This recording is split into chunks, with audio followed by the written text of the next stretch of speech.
Good evening. Welcome. Welcome to the March 12th edition of the Downers Grove Village Council meeting. We're glad you've joined us tonight. As is our tradition, we'll begin our meeting with the Pledge of Allegiance. I pledge allegiance to the flag of the United States of America and to the republic for which it stands, one nation, under God, indivisible, with liberty and justice for all.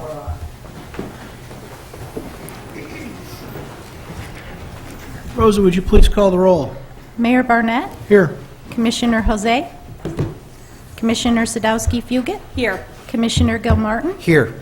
Commissioner Glover, Here. Commissioner Tully, Here. Commissioner Davenport. Here. Good to see everybody tonight. Commissioner Jose does hope to join us later. That may or may not happen.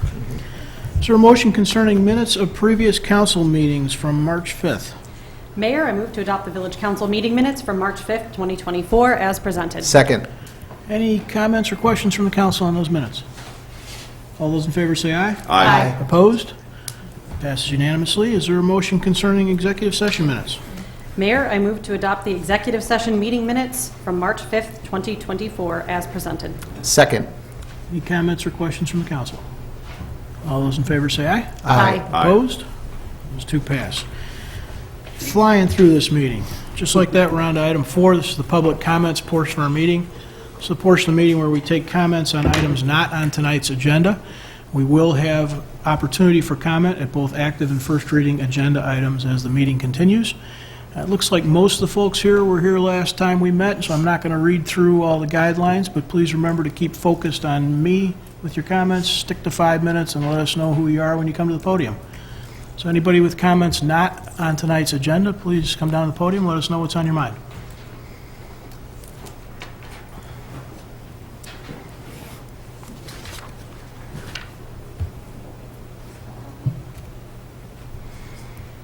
Good evening, Mayor Barnett, commissioners, members of the staff of the village. I'd like to just thank you last week for having the celebration for Social Work Month, because that's been my career for all of my life, and if I had a choice to do it over again, I'd have the same career. I really enjoyed it, and I like working with the community. But my comments tonight, in the past several weeks, Downers Grove has again been placed into the forefront of the cultural debate occurring in this community. In surrounding communities, there is not the degree of attack on the library or our schools that we have seen here. So I'd like to take this opportunity to respond to the council session of March the 5th. I've been involved in addressing racial injustice for all of my adult life. There have been disturbing racist comments made by members of our community for the past 1.5 years that are a part of the public record and therefore do not need to be further addressed. In addition, outside groups have attended some of the meetings. On March 5th, one of the issues that the council was to address was that of removing a trustee from the library board.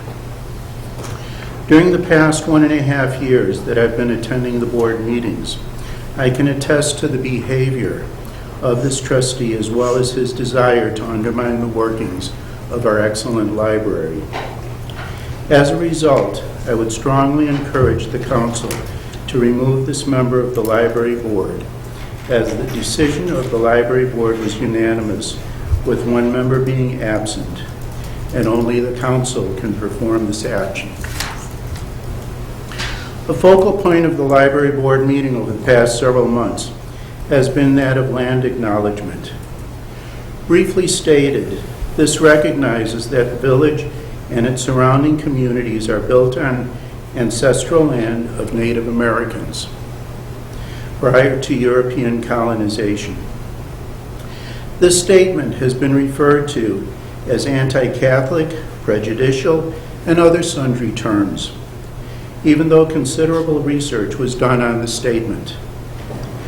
The attempt has also been made by members of the community to remove books that focus on the inhumane manner in which non-Europeans have been treated for hundreds of years in this country.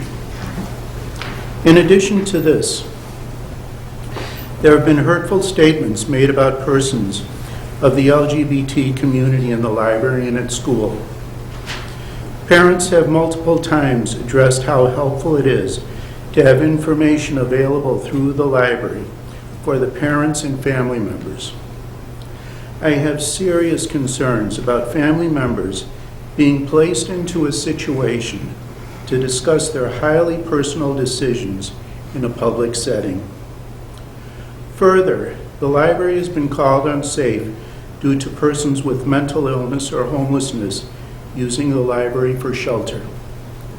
This is due to DuPage County having multiple gaps in the service delivery to this population. These public comments have been resonant with the community, even though the library has frequently countered the information presented by statistics. For this, the library board has been referred to as liars and other choice terms. Because my time tonight is limited, I would like to make the following points for the council. 1, that the village council approve the recommendation from the library board to have the member removed. This was a unanimous decision by the board, with 1 member absent and with justification being cited in the reasons. Only the council can do this. By either responding or not responding, it sends a strong message to the village residents regarding our values and what we support. Secondly, the village council should become more involved with the library and schools in order to counter the messages being provided by certain groups. The village needs to address the type of community that we are and what we stand for and what we will become. The minority of our community, as well as the employees of the village, are well aware of what is going on. Library staff also talks about some of the negative comments made to them by members of the community. Thirdly, as placards in the village say, we are a friendly village. The village will then need to address the public comments made by certain groups. In addition, public events need to address minority concerns. I would refer the council to what other communities are doing in surrounding areas. Fourthly, we need to visibly increase participation by minorities as well as persons with disabilities in the decision-making process.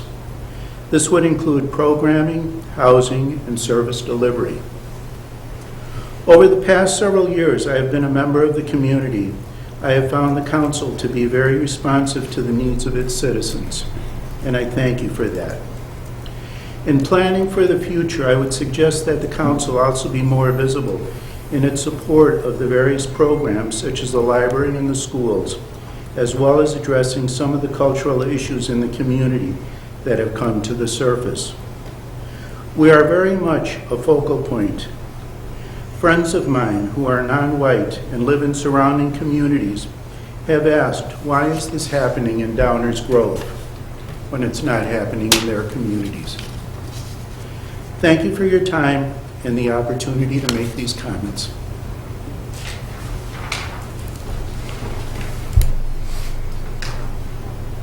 Others with comments on subjects not on tonight's agenda.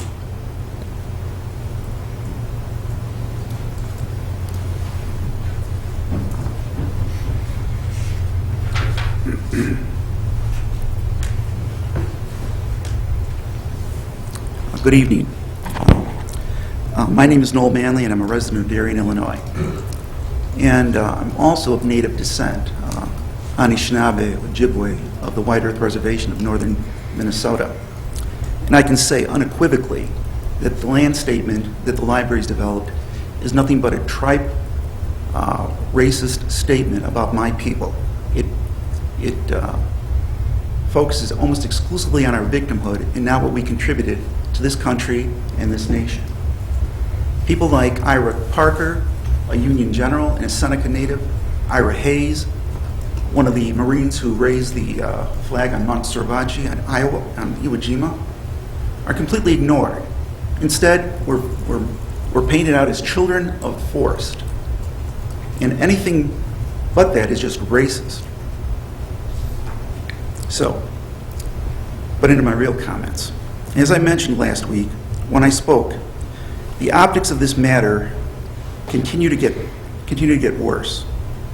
As I reported on February 28, 2024, Downers Grove Library Board member Carissa Doherty, in her board comments, violated both the library's Code of Conduct and the Illinois Library Records Confidentiality Act, that's 75 Illinois Compiled Statute 70/1, by publicly revealing board member Bill Nienberg's library record status. This council, especially the 4 who voted to move this matter forward, are now on notice of these violations and are obligated to expand this process to include Ms. Doherty for a flagrant and partisan violation of the law. And to compound this matter, you'll recall that the masked woman who refused to give her name at the last council meeting declared the status of Bill Nienberg's library record was listed in the library's FOIA logs. I want to thank that person for raising this matter, as we currently are investigating her assertion. If what she said is true, then the library's FOIA officer is also in violation of the Library Code of Conduct, as well as the Illinois Library Records Confidentiality Act. In the alternative, if this information is not contained in the FOIA log, then how did she get this information? Was this information provided by a library employee, or was it provided by a library board member? This council is now on notice of a possible second violation of the law and has a duty to expand this process to make a clear determination as to the source of the second violation, as well as take the necessary actions to remediate it, including but not limited to terminations and removal. Sadly, this is what happens when a library board majority and a library administration collude to remove the only non-conforming voice on the board, the one who is asking tough questions and expecting reasonable answers.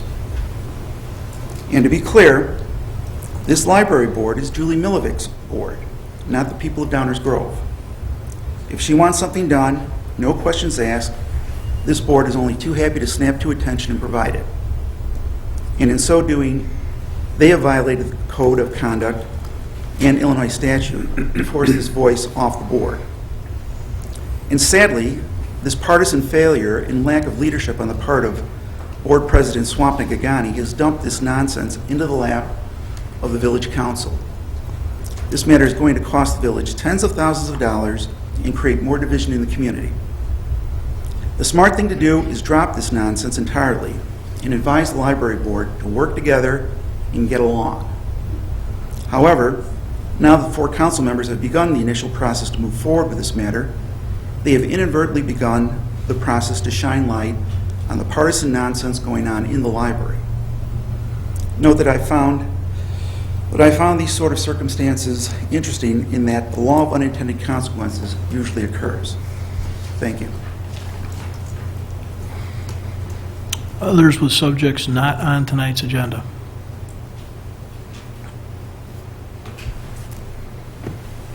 Okay, we will continue. Is there a motion concerning consent agenda? Mayor, I move to approve the consent agenda as presented. Second. All those in favor say aye. Aye. Opposed?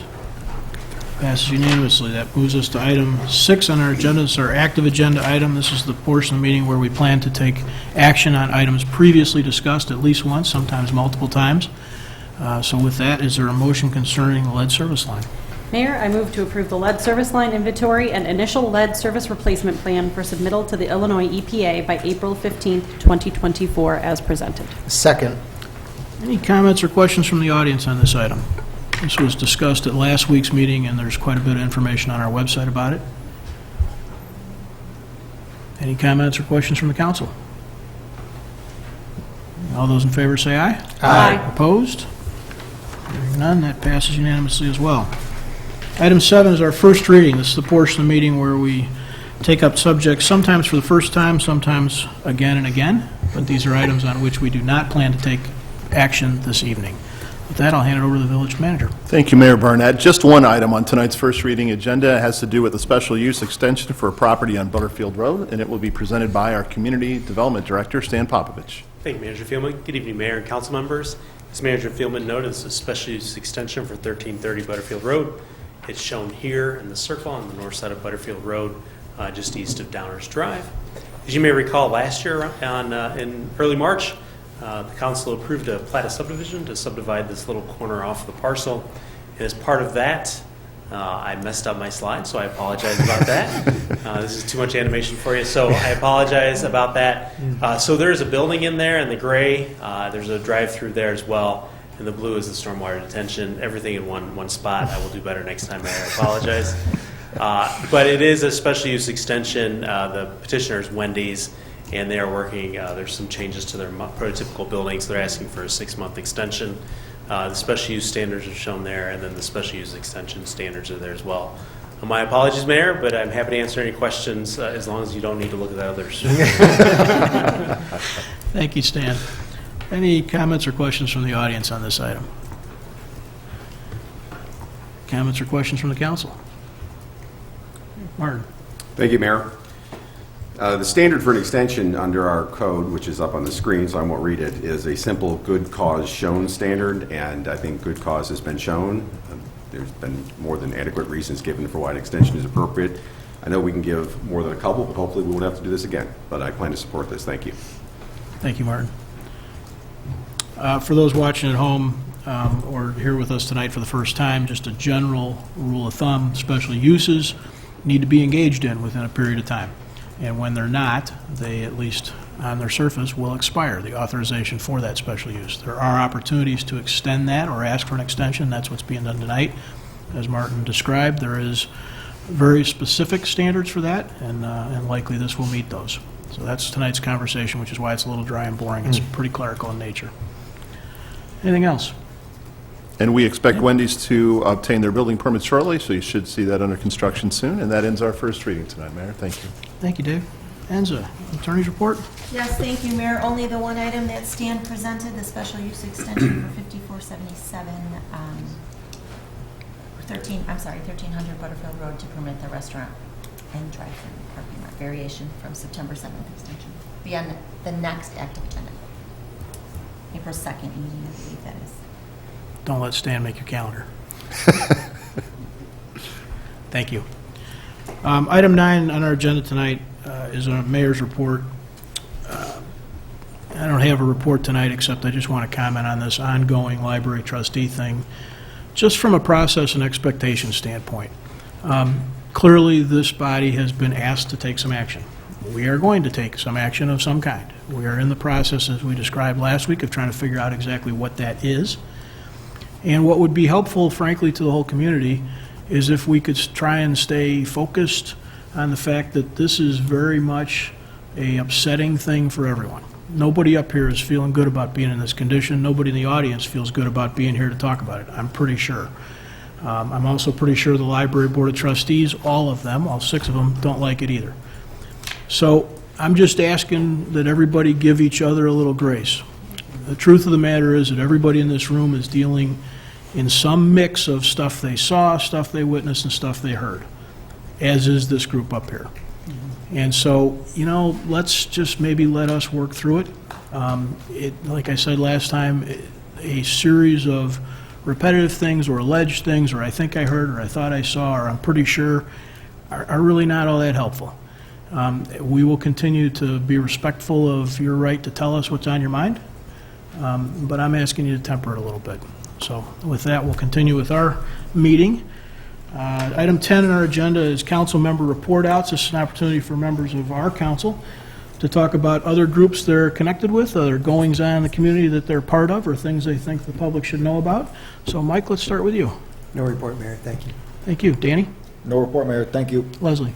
Yep, just another reminder that the Grove Foundation's Passport to Dining will be on Thursday, April 18th, and tickets will be on sale soon at Anderson's. Thank you. Thank you. Martin? Thank you, Mayor. Today's March 12th, and of course, all of you know that March 12th is a very significant day in history for 2 reasons. Number one, on March 12, 1933, Franklin Delano Roosevelt gave his first of his famous historic fireside chats. But easily eclipsing that is the fact that March 12th of 2024 is exactly 100 days until Rotary Grove Fest. Thank you, Mayor. Thank you, Martin. Chris? So great. It's a tough act to follow. It's tough. It's tough. So I just want to make sure everyone is aware about our Guiding DG initiatives that are going on. If you've been following the council at all, you know that we're in the process of working through a number of plans that will shape, I believe, the future of Downers Grove. We are having our kickoff celebration on Thursday, April 4th, from 5:30 to 7:30 at the Lincoln Center. This will be an interactive session where folks will be able to learn more about what our initiatives are, but even more importantly, it will be one of many opportunities, I should say, to provide input on the various things that we're looking at. One being the full comprehensive plan, as well as some initiatives around our bike and ped plan, our hardscape plan, and then our environmental sustainability. So I hope you all will join us. You'll hear more from us, I think, about this and hopefully see more about that. But come out on Thursday, April 4th, and join us at 5:30. There is a website for our initiative. It's guidingdg.com. You can find out more information there. As Commissioner Tully just reminded me, there is a survey there. We are looking for input, so please, if you have some time and care about what's going on in the future of our village and are looking for ways to provide input, this is a great way, one of the many great ways to do it. So I encourage you to join us on the 4th, and then stay tuned to the website for more events and information. We really need everyone in town's input as much as we can get it. And I just look forward to hearing more from all of you. So I will see you on the 4th. Thank you, Mayor. Thank you, Chris. Item 11 is our manager's report. Dave, you have anything before we break for a minute? No, sir. We are going to take a little bit of a break. This is a continuation of some of our planning that's been going on. Many of you have been party to some of that in previous meetings. We are going to take about a 5-minute break. We will reconvene in the committee room, and you are all welcome to join us there. Thanks for being here tonight.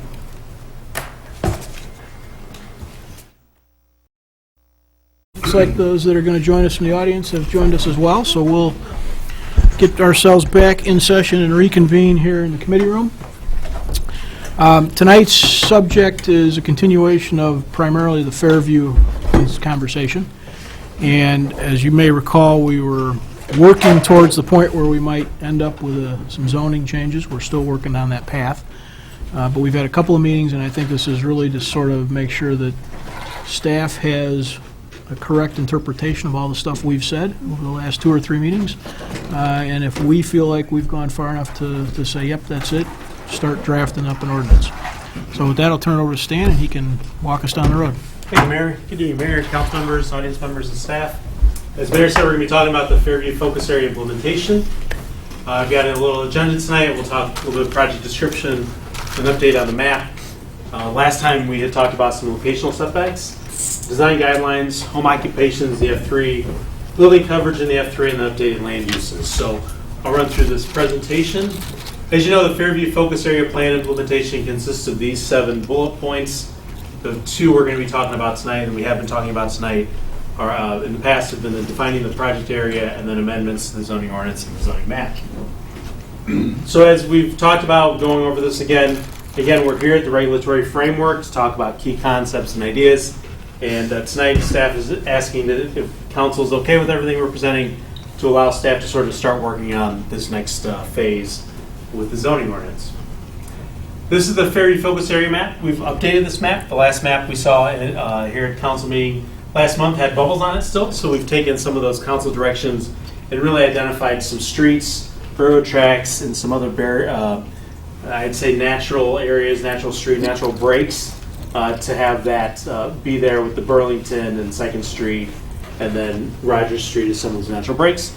It also sort of divvies up in terms of properties as well, so there are some properties that we want to make sure if it's owned by the same folks, they're in the same sort of colored area here. So this is just the concept map at this point that'll help us out as we develop some of these additional concepts that we were talking about last month in terms of identifying some areas that we might see from an F1 to a potential F3 or an F2 to an F3, just so we can sort of identify some of those areas maybe. This was shown at the last meeting in February, so we had our F1 building here and our F2 building here. If you recall, F1 was going to be 60 feet tall, and then F2 was 48 feet, but if we were adjacent to the railroad tracks, we could add up to 60 feet in the back there. And then, so this was shown as well with the F1 to F3 separation at the last meeting, and we talked about in the downtown, there's some transitional here where the first 35 feet you have to be set back a little bit, and I think council appreciated that. And then they also suggested, well, maybe we need to look at the height as well. So the concept that staff's presenting tonight is within the first 35 feet, the maximum height would be 35 feet for that F1 building. So you can see sort of the sketches here, and then this is more or less looking almost at ground level here. This is even 35 feet. The F3 height is 35 feet. So it'd be similar for those first 35 feet on a F1 property. So trying to provide some context to the height from adjacent properties. Similarly, this slide was shown in February. This is an F2 building with the 48 feet and then the 60 along the tracks, the sort of the bird's eye view and then more street level here. And then again, this would be again another one where if we wanted to, if council directed us to have the first 35 feet be 35 foot in height max. So you could still get a 3-story building portion here.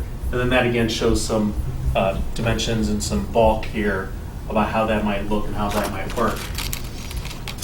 Then staff took a look again at this sort of what's existing out there now, right? So this is a B2 building, zone B2 in the Fairview district. There's some B2 zoning, some B1 zoning, and some B3 zoning, so we have all the business zoning classifications. And then if these were our zone properties, we took these generally that way. So we see the light cyan colored building here at B2, apartment building in one of the R zoning districts, and some single family homes back here. So it's just a view of what could currently be built now if we were looking at maximizing everything out. Again, it's just some different views with B being here at the bottom, looking this way. And then this is, again, a street view from that way, and then a street view from these residentially zoned properties, and what you would really see from the street or from the other street there as well. So then we looked at, well, if we apply this 35-foot rule in different locations, what do we see there? So again, this is our F1 building here. We're at 60 feet, and then we come down to 35. And so we sort of see this stepping up here, and then we also see in this view, we sort of see it stepping down to the single-family residential or potentially multi-family residential in here as well. This is, because the F3 is very similar to an R zoning, it could be an F3 or an R at those properties as well, but generally 35 feet there. So this just gives us some perspective in terms of the bulk and what, if someone were to build out to the maximums, what that could look like. And then again, what we're looking at from sort of a street view from the left side of the screen, and then if we were to come from the right side of the screen, what you would see. So you would be able to see the taller height, but immediately adjacent to the residential, you're going to still just have a 35-foot tall building there. And then we did similar drills for the F2 and F2 adjacent to our F3 or R. So again, the main principal building here is 48-foot maximum height according to the regulations we had talked about last week. And then again, we have sort of the 35-foot building max height within 35 feet of a F3 or R zone property. And again, just to sort of see the stepping down of how those items work as well. Again, from the street from the left, and then this other slide is from this way over here, which you would see there. So again, you can see a little bit of the 35-foot building and then the 48-foot tall section of that as well. And then one of the items that we talked about as well was this daylight planning across the street. So I think this was, I think principally this area might be along Rogers Street is what we've been looking at here. So again, this shows an F2 building, railroad tracks on the back, and then we got the maximum 48 and 60, and then what that looks like from sort of behind these R zone properties as well. So that's how that looks. And then if you were looking from, in essence, flying over the railroad tracks, what that would look like. And then we were able to do a street view as well to see what that looks like. So just to provide some context there as well, and about the size and scale of those buildings. These buildings are at the 25-foot property line and shown at 35 feet in height to the peak of the roof as well. So just trying to provide some perspective as staff heard, council wanted to make sure we're providing enough daylight for those residences or smaller buildings across the street. So that sort of concludes the sort of the bulk sort of areas there on that way. I'm going to run through the rest of the presentation, then we can come back and talk about these individually. The next thing we wanted to talk about tonight was the design guidelines. I'm having a really good night with all these presentations. So we're cruising along, but the design guidelines. So we talked about the design guidelines in the F1, about them potentially being applicable to the new construction. So after a review of this, staff feels that the current guidelines could be modified to accommodate new buildings in the F1. There are some very particular items in the downtown that we talk about, but if we wanted to apply these here, we could modify those guidelines to accommodate the new buildings in the F1. Staff's recommendation is if the renovations were to be subject to the design guidelines, we have a really good process now that we go through to do that. So staff's preference and recommendation would be to use the existing requirements as shown here in the ordinance. So the proposed work has to require a permit. So if you want to paint your building, we don't require a permit. There's no design review. Facade renovations have to include two of the following. So one, it has to require a permit. Two, it's changes to the exterior materials that require a permit. So that's going from a wood to a brick with some openings or some work going on there. Expansion, removal, or addition of a window or door opening. So there's something changing with the physical appearance. Changes to the roof line or changes to the building height. Building additions visible from the street or an alley. And then because the village council ultimately reviews design guidelines as part of any council approval, if there were other items, new multifamily or new commercial that doesn't require council approval, that would have to go through this process as well. And then it's not applicable to detached or two-unit houses for residential purposes. So that's an important key to make sure that people could continue to reinvest in their home or to build a new home in these areas as well. Next, we're going to talk about the home occupations in the F3. So we had a lot of good discussion last month about this as well. Currently, in the ordinance, there are uses that are expressly prohibited in the home occupation. So you can see animal hospitals, restaurants, retail sales, storage of vehicles, funeral services, dental office, manufacturing, truck repair. So this has worked pretty well for staff right now when people come in and talk about it. We do have some uses that work in this, and we get people all over town that are doing this. So in terms of for the F3 home occupations, the recommendation from staff would be to just use this list. And if there's items in here that we don't think we want, we can change this or we can add to this list if there's other uses that we are concerned about. But this has seemed to work pretty well for staff recently in terms of home occupations and current regulations throughout the village. And if we go to lot coverage, this was another question that we had that the council discussed last month. So in February, we proposed 32%, and looking up the F3 areas that would have what they are currently, they're principally made up of R4, R5, and R6. R6 makes up the most of this area, which is a 40% max, so staff felt that we could stay with this 40% lot coverage in the F3, just to be consistent, because the majority of this area is already are zoned R6 and have that 40% lot coverage there. So that's how staff recommended changing this to 40% lot coverage in the F3.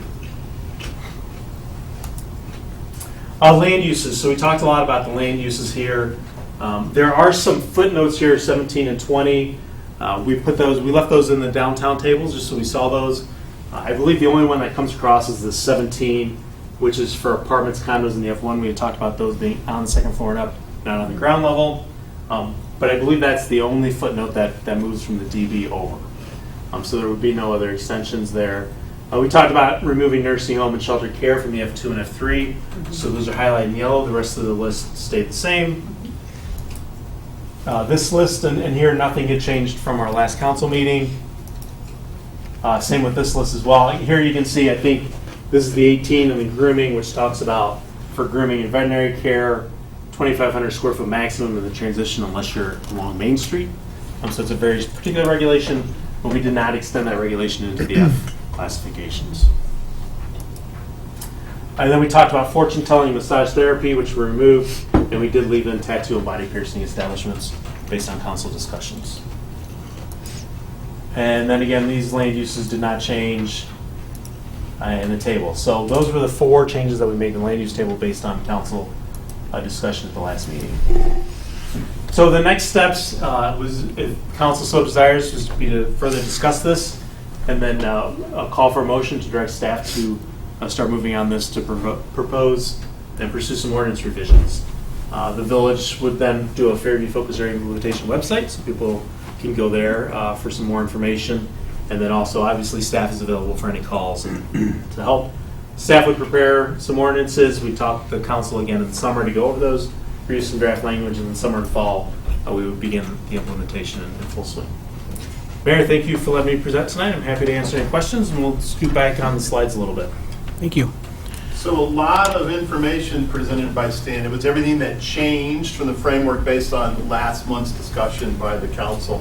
Ultimately, we are looking to make sure that this framework meets the expectations of the council. If it does, we can proceed to next steps of the zoning changes that Stan just talked about. So the first thing we presented, that Stan showed us, was the map. So if we could go back to the proposed map, which would be the basis for a zoning map in the area. Just wanted to make sure that we have the right map. Mayor and council. Anybody want to jump in? We have the Thumbs right up map. around the room? A lot of thumbs Thumbs up up. around the table? Yeah. I think we have the right map. Yep. The next concept was this height and setback set of regulations when you have adjacent zoning districts to create daylight planes and what have you. Just great job on the planning team here to create these sketches. There's a lot of information here. We think we've captured it. Wanted to hear from the council. Same thing. Looks good. Yeah. Appreciate all of the images, too. Just a couple comments. Please, that's really what we're doing, not just So, thumbs up. yeah, so I, once again, just really appreciate the graphics that the staff has put together here. I think it makes it easy for people to understand what's being proposed. And then just some emphasis on, these are all maximums. These are extremes. These are, if you were to take advantage of every square inch available to develop, this is the extent, right, of what can be done. This will not be what happens. It will be something less than this in total, right? Some lots, maybe they do take full advantage, and when they do push the limits, that's why it's so important to have these sort of daylighting schemes where we're sensitive to what's next door and not so much in your face. And so I really I appreciate all this, and I think, my opinion, I'm seeing the collective comments addressed as well as the individual concerns I had at the last meeting. I see everything reflected in what was presented. So I thank you. Yeah. The other thing, too, between F1 and F3, it looks like with the map, most of the border between them are streets. Spin back then, Stan. So this, while this is the right way to go, in application, Steve, could you point out where they're not streets? So There's only a couple. Northeast. Yeah. So there's a couple here at Riverview and Rogers where it tees up right there. Okay. So right Then here. just to your east there. In this area along here, along And then on the Maple, just east of the Right. car place, and then the strip mall there as well. yeah, And then along the south, if you were to extend Second Second Street And then west. right up here, here. extend right here. So this is a street here, but on this side, there Got it. needs to be a break in there somewhere. okay. Point just being, I think the application of this is going to be relatively minimal. Yeah. Yeah, we really took that as part of the direction, not only to buffer it in terms of if you Yeah. do have adjacencies, but to try to avoid it in the first place, right? If you're in the room here as a spectator tonight, or you're watching a TV, please know that this minimal comment and a lot of thumbs up is a function of, this is meeting 4 on Fairview? This is a 7 already? 6 or 7. All right. Started in September, I think. Yeah, and 4, 7, 12, whatever it is. The point being that this is an ongoing conversation. It will continue past tonight, but that's why you're seeing a lot of, this is what staff did, was hurt us, frankly. Well, we need a little more specific direction on the council on the application of design guidelines in the F1 district, the sort of the core area. There's two concepts on the table. One is for new buildings only in that area. The other is would it apply to renovations? And you heard Stan talk about if the council directs us to go with new, we just tweak a little bit of language. And if you wanted to apply to renovations, we recommend using the triggers that have worked so well for us in the downtown. Mayor? Reminder, this is not architectural style or design, right? These are elements very much like what we've been talking about. So what's everybody's thought? New buildings, My preference would just be new. just be new? Same. Same. Mine would be new and existing. Same. Same, which same? Same as everybody. All right. So Same as mine. I couldn't write that. heard Commissioner Sadowski Fugit say new. I heard Danny say new. Same with Martin. We were both for new and renovation. Right. So if you're in renovations, that counts for both. renovations that require 2 or more of the following. Yeah, Yes. so Yes. under the guidelines. Which is, Commissioner just so Gilmore. I'm clear, is the way it is for downtown right now, correct? That's correct, yes. Yeah.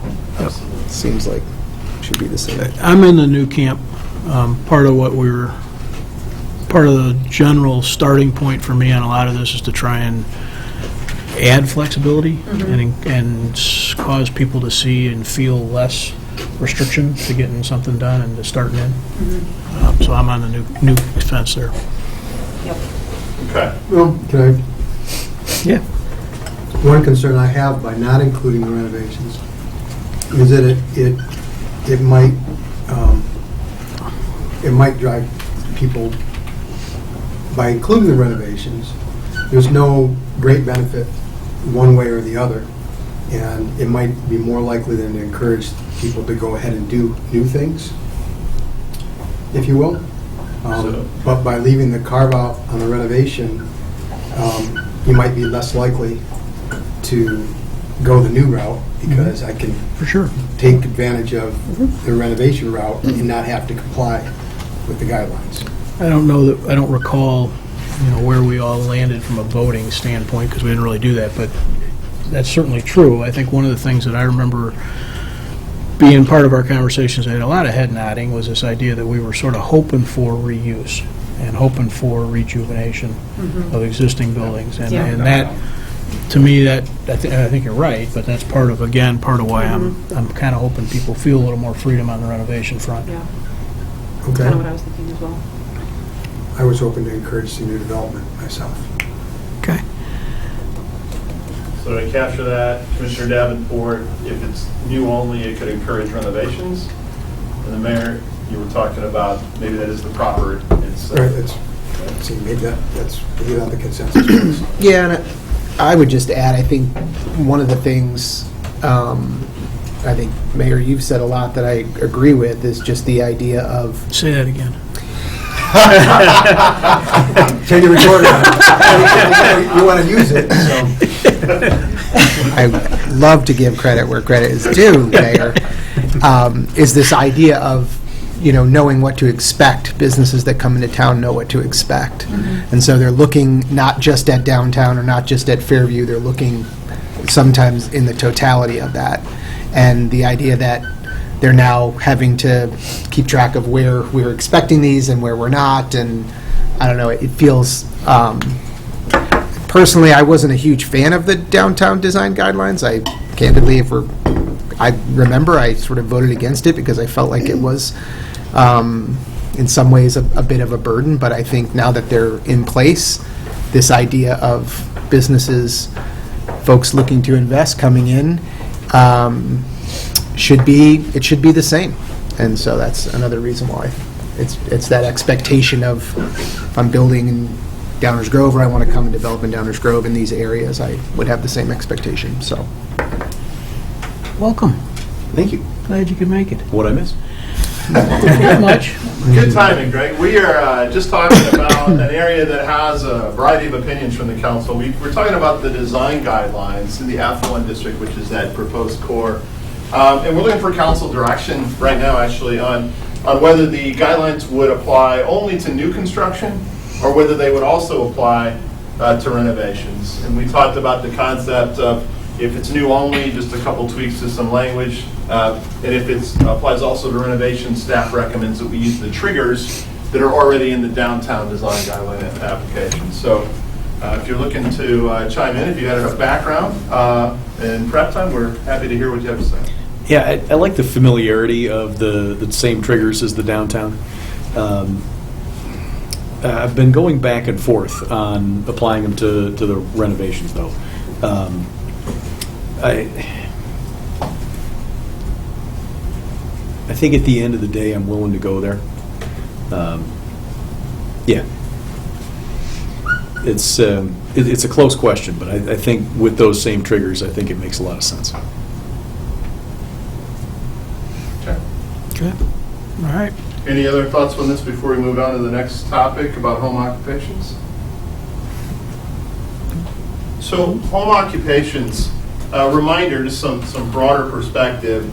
This conversation about making sure we prevent undesirable home occupations was born out of the discussion that we are expanding home occupations, more permissive home occupations, which was described in some detail in the February meeting. So if you're joining us in progress, this may be a little bit hard to follow, but this is specifically to the idea of, do our current regulations properly discourage incompatible home occupations?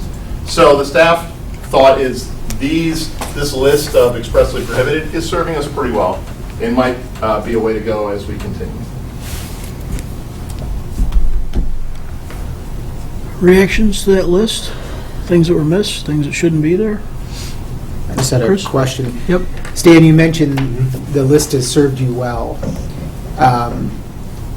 Is that because we get a number of requests for these types of things that either are or aren't allowed? And I guess and not expecting you to know totally off the top of your head, but I would be curious of these that are not allowed, how often are we getting requests for those for home occupation? We don't get a lot of requests for home occupations in general. Yeah. So I would say we typically don't get a lot of requests for these items as well. Okay. We will get an occasional request, hey, I want to start my office, and what are the regulations? I think a lot of this comes down to enforcement. So if somebody starts with a car shop in their garage and we get calls, hey, something's going on, we can point to this to say, hey, you can't do automobile repair, it's not in the rules. Yeah. It's not allowed. So I think it's more that way. Sure. But we don't necessarily get, and occasionally we'll get somebody, hey, can I run a garage out of my house? And it's an easy answer. Right. But we don't typically get a lot of these where people are coming to us and asking those questions. Okay. Thanks. This feels good to me. Yeah, same. These seem to be the things that would be fairly disruptive to neighbors, so, yeah, I'm good with keeping it this way. Okay. Thumbs up all around. Okay, the next one is a minor one, but an important one, especially if you're designing and building in the F3, and that is lot coverage. We're proposing 40%. That's for the F3 because that was the preponderance of the existing rule. Are we okay with that? Yep. Yeah. Yep. And then the last one has a little more complexity to it, so we'll work right from the slides here. This was, did we get the right land uses? We tried to implement the direction we heard on February 13th that Stan just went through. So we think we've captured it, we just wanted to make sure. Looks good to me. You guys remember the pass on the yellows? Yep. Yeah. Greg, did something? Yeah. No. Okay. I was just making my way through the list. Would you like me to go back any? No, we're good. I think we're good. Okay. So, Stan, if you go to the next steps, just wanted to highlight it. So in 6 meetings, the council's done some great work on the Fairview. I'm sorry, Dave. I'm going to interrupt you because I thought we were going to talk about one other thing and I may have missed it. Can you go back to the types of, can you go back a couple, one more?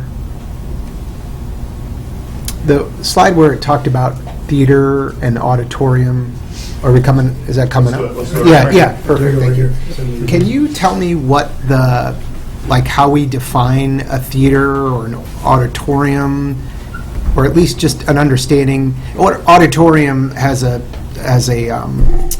I think a distinction of size to me, and I guess I'm wondering how that plays out, auditorium versus a theater versus a club kind of thing. If you can give me just a second, I'm trying to open up the municipal Or code. maybe asked another way. Jason's a definition person. Oh, yeah, hey, Jason. If I don't read it down. I'm almost there. Okay.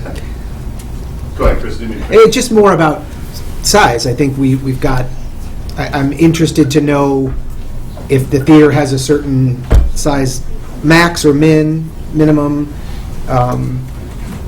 and I guess where I'm going with that is I could see a small, very small music venue. Is that a theater?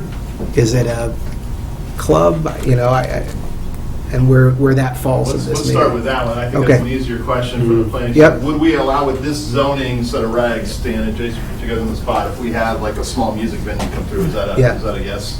Yes, that would be I would an think allowed so. use, yes. Yes. Okay. F1 and F2.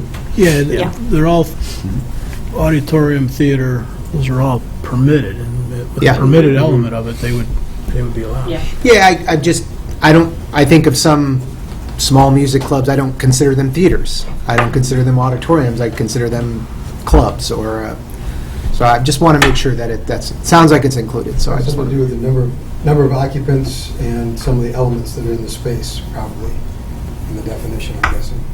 So in our zoning ordinance, we have a general definition for assembly and entertainment, which we do have a definition for, and that's uses that provide gathering places for participants or a spectator, recreation, entertainment, or other assembly activities. Assembly and entertainment uses may provide incidental food or beverage service. Typical uses include arenas, billiard centers, video game arcades, still have those auditoriums, bowling centers, cinemas, and theaters. And then the following uses are included in the assembly and entertainment use subcategory but are prohibited in the village, and that includes off-track wagering locations and hookah lounges. So we don't have a specific definition for auditorium, cinema, and theater, but they're specifically called out, and we can make a determination with that using the dictionary. That's how we generally use. So we do actually have a definition of auditorium in the in the definition section. to, good place for it. Yes. So a theater is defined as a building or outdoor area in which plays, movies, and other dramatic performances are given. Okay. So apparently not comedic performances, but dramatic Yes, performances. yes, right. No, that takes place in 801 Burlington. An auditorium is a large building or hall used for public gatherings, typically stage performances. So I think there's a little bit of a give and take. Maybe not the clearest of definitions, but I think there is some idea there that we could. So I don't make it hear a small music club in any of that, right? And so then I guess the question is, the assembly category sort of is more, it seemed to be more general, and then it got more specific in the auditorium, cinema, and theater. So would the small music club fit in the more general assembly and entertainment space? Yes. Yeah, so the question is Yeah. we're trying to bat this around, do we see anything about this proposal that would somehow prevent Yeah. the small music club from operating? And the good news is, because of the way it's proposed now, they're all permitted, no matter which way you define it. So we Yeah. think that's the direction that. Well, and probably not, because whatever it is, it's probably not going to just be music. It's going to be some food, beverage, or something else, so they're going to have to come in for other Yeah. things. Go And it'll permit. fall under, it'll fall under another category. Yeah. But even if it was, this is going to allow it. Yeah. Right, Right. right. Okay. It's an assembly and entertainment. Right, I think it comes in. Great, Yeah. thank you. I think the issue. Good? Yeah, good. Yeah. I mean, the issue with these types of establishments coming in as a permitted use as opposed to a special use is going to be the required parking and all that. So I caution just that Oh. going in as by right for those types of larger establishments that we're talking about, the cinemas, the movie theaters, that Sure. kind of thing. They can come in by right. We won't Right. have the opportunity. But they're going to want other licenses they're going to have to apply. Hopefully, but, we won't be able to put any Yeah. conditions on those types of larger establishments that will have impact to the neighborhood. Yeah. Whereas I think the ones where Commissioner Martin is I think thinking of Yeah. the smaller establishments will probably come in as a restaurant or Right. a bar or Yeah. something along those lines that will have live entertainment. Coffee house or something, yeah. Right. Well, one of the fundamental things about all of our downtown stuff is it generally has insufficient parking. I mean, whether it's Fischel Park or it's the Tivoli Theater, or, for that matter, any one of the restaurants, the parking is not, Yeah. doesn't comply with any of the rest of our code about parking. Just to capture the essence of what we were going for here is early on in this process, we heard the direction from the council to make the Fairview area more permissive zoning than the downtown, and that's really what's playing out in generally, right? Yep, I'm still good with that. I am too. All right. Everybody good? Yeah. Okay. Gonna restart? Okay. We've been working on the Fairview sort of rezoning aspect of this larger project for several months, going back to, I think, September or October. Council's done a couple of things so far. One, you confirmed the recommendations in the 2017 comprehensive plan for this area. Then you confirmed the boundaries of this project. Then we spent the last 5 or so meetings developing this framework, which will allow the staff to move forward and go to a rezoning process.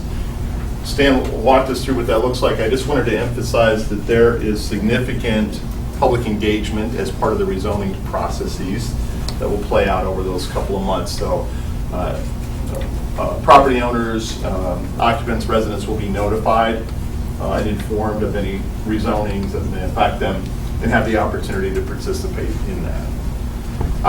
We think we've captured it. I think we just confirmed that this is the framework the council was looking for. We would appreciate a motion accepting the framework and directing staff to initiate the rezoning related actions. Anybody want to make that motion? So moved. Is there a second? Second. So before we vote on it, any further comments? I would just say, great job. Yeah. Like, this is a ton of thought, both the council and staff, that, I mean, we just breezed through all that. It looked like we flew through all that, but there's a lot of thought in this. And I appreciate staff and council for work on this. This is moving at the right pace, but in a much more efficiently than I actually thought it could. So kudos to everyone. Yeah. Yeah, thanks for saying that. It's a lot of people working hard. Yeah. Yeah. We have a motion on the floor. Anybody from the audience want to weigh in before we take a vote? Warner, please.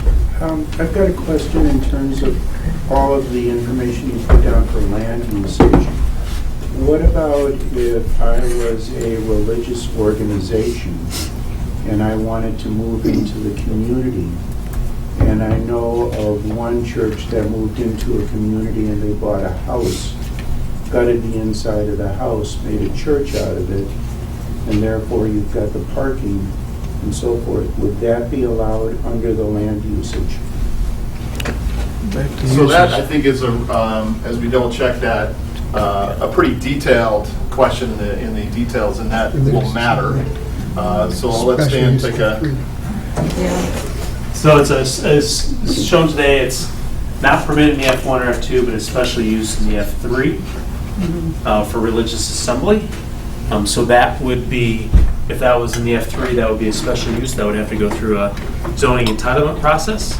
Let's talk about that. We do allow churches and other zoning classifications as well. We've only got the downtown broken out there.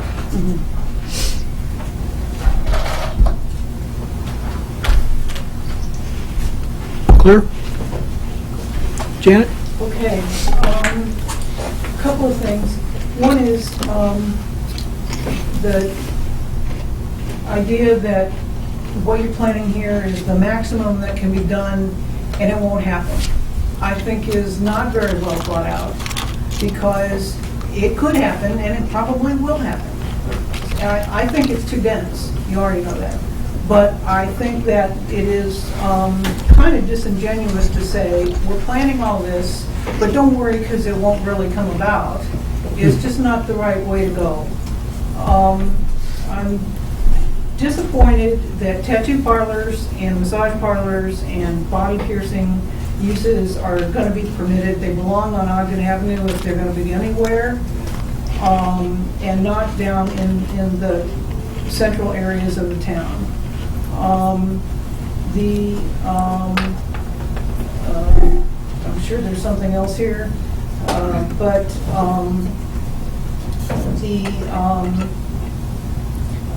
I think it's too dense, and I think it's going to all look like Maple Avenue, and there will be not enough sunshine, and it's going to be, oh, I know what I'm going to say, and the public engagement, I'm glad you're doing this, I really am.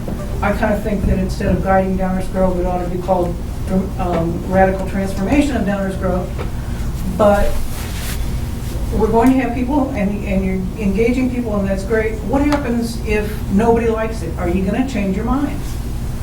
I mean, that's kind of the real question about, you're going to bring people in and tell them what's going to be, and everything's going to be great. What if people don't like it? Are you flexible enough to change your minds? And if you're not, then why have it at all? That's kind of what I had to ask. So, but thank you for doing it. I appreciate it. Others, please. Robin? It's not directly applicable, but I want to get my 2 cents in anyway. I know the staff is... We'll come back. I promise we'll come back at the end. But go ahead. I hear you. I just want to thank the staff and the council for exploring inclusionary housing incentives. I'm glad that's being worked on by the staff. I look forward to hearing what they're able to discover, and I really appreciate that movement on affordable housing for Downers Grove. Thank you. Thank you. Anyone else? Question, if I could. Sure. Scott Melrose, I'm a Downers Grove resident. I actually live fairly close to this area being discussed. I'm new to this whole subject. I gathered from the comments here, and just want to check if I'm right on this, that this is something that comes from a development plan that was established all the way back in 2017, and the scope, it appears to me, of what you're working on is to make things more uniform, yet a little bit more permissive than what's required in downtown. Did I capture that? Pretty much, you nailed it. Okay, anything I missed? No, but if you I'd encourage everybody, yourself, but everybody else, to spend a little time on the website. It can be a little tedious because there's a lot there, but there's a lot there because there's been a lot of thought and a lot of conversation into it. But please spend some time with it and keep coming to meetings. Anyone else? Okay, any more council comments or questions? Okay, is Rosa here? Rosa, would you call the roll on this? Yes. Commissioner Tully? Aye. Commissioner Davenport? Aye. Commissioner Glover? Aye. Commissioner Gilmartin? Aye. Commissioner Sadowski Fugit? Aye. Commissioner Jose? Aye. Mayor Barnett? Aye. Passes unanimously. Good work, everybody. Good work, staff. As a reminder, there will still be conversations on this very subject. What we're going to end up with is a draft ordinance, a keyword draft. So for those that have been watching and still have questions, don't check out. Janet, I just want to say that nobody can really answer that question, because what this group does is takes the input they take, and some of it is meaningful and persuasive, and not all of it is. But we're not ever going to stop taking it, and we're never going to discount it from the gate. So people continue to provide their input, and we're listening to it. Doesn't mean we take it all. Anyone else? Martin? I wasn't going to say anything, but I just want to add to that. We absolutely make changes. Yes. We make changes all the time. If you go back and look at every land use issue, every zoning request, every change in this map up here, it happens every single year. We make changes. When this was done for the downtown many years ago, there were changes that were made at the end, after the ordinance had already been written for it. So it is by definition dynamic. None of this is carved in stone. There's always input, there's always adjustments when warranted and justified. This is a framework, and then you kind of see how people react to it, and you make adjustments in the field as you go. It's been every year for 20 years. I mean, I'd be happy offline to point you to dozens and dozens of examples. So it's not just, you don't have to take my word for it. I voted on many of them, that's why I know. Any more council comments or questions for the evening? All right, one last time through the audience. This is an ongoing process, of course, so does anybody else have anything? Please, go ahead. Quick question on the date April 4th. Is that kickoff for this? Yes. Yeah. This is when we're going to present the ideas to the public? No. No, that's okay. The April 4th is the guiding DG kind of kickoff. We're just starting to give again, you probably know how much because you come, but what the planning is going to be like, and then it's the first opportunity for input on that. So you should come. We'll find out. But I know you will. I misunderstood. I Yeah. thought the public was getting a touch of this. And I thought, I mean, so far, I've not heard any discussion out there with anybody. Nobody's even aware of most, the ones I talked to. We literally are just kicking it off Okay. on April 4th. All right. Yeah. The website just went live A few days ago. a few days Yeah. ago. Yeah. Anyone else? All right, is there a motion to adjourn? Wait, we got to vote. Oh, what did I forget? Did vote. No, We voted. Oh, we did We've vote. got Sorry. another motion now. Oh, man, you set me up. Sorry. Put that on a My tee bad. for me. Different motion now.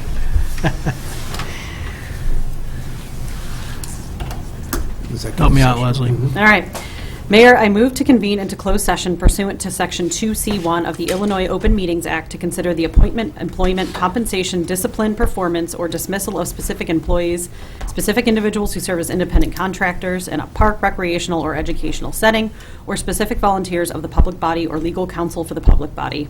I further move to convene into closed session pursuant to Section 2C3 of the Illinois Open Meetings Act to consider the selection of a person to fill a public office as defined in this act, including a vacancy in public office when the public body is given power to appoint under law or ordinance, or the discipline, performance, or removal of the occupant of a public office when the public body is given power to remove the occupant under law or ordinance. Second. All those in favor say aye. Aye. Opposed? We are going to reconvene our meeting in closed session. We will not be coming back to the public. We will adjourn from there. Thank you all. Good night. So, Thanks. Council,